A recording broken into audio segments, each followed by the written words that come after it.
Hey. How's your day? Oh, it's okay. Just skipping class to do some work here and stuff. Programming again? Yeah. Well, you know what they say about university. It's best 4 or 7 years of your life. Yeah, they do say. It's How was your day? pretty terrible. Oh my god. Oh, what happened? I hate slow walking people. Yeah, I know.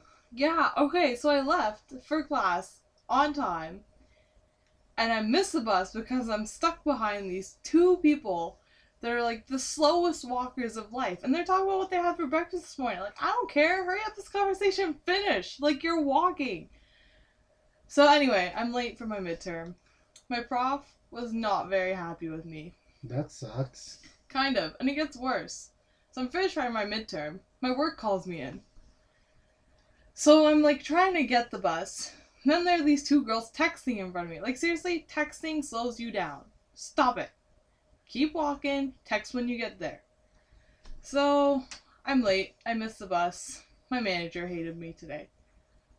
It's a Sounds pretty like crappy everyone day. hated you today. I know, right? So sad. Oh, well, it's over now, I guess, right?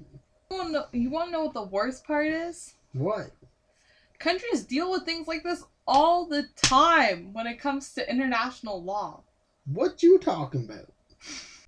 Think of the slow walking people as local governments to countries that have just been through a natural disaster, and the fast walking people as countries waiting to offer aid. Okay, I'm not sure if I understand.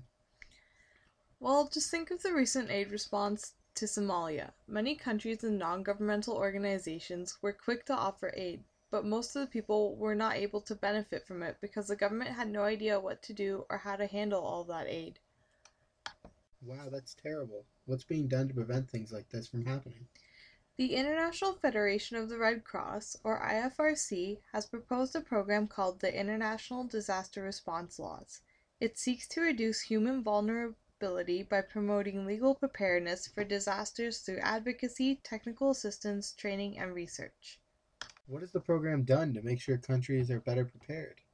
At the 28th International Conference of the Red Cross and Red Crescent, the Federation was called on to work collaboratively with partners to develop guidelines for practical use in international disaster response activities. In 2006 to 2007, the Federation organized a series of high-level regional forums which resulted in the guidelines. In the end, over 140 governments, 140 national Red Cross and Red Crescent societies, and 40 international organizations, non-government organizations, and non-government organizational networks participated in these forums and provided input to the guidelines. In November 2007, states, the Red Cross, and Red Crescent actors unanimously adopted the guidelines at the 30th International Conference of the Red Cross and Red Crescent in Geneva. But why are the guidelines needed? They're needed because most countries do not have special laws in place to deal with international relief. They address things like restrictions and delays in customs for relief goods, imposition of duties, tolls, and taxes of disaster relief and activities, delays in getting visas for humanitarian personnel, and so much more. But what about domestically dealing with disaster relief and initial recovery assistance? While the guidelines are non-binding, they simply help states strengthen their laws, policies, and procedures relating to international disaster response.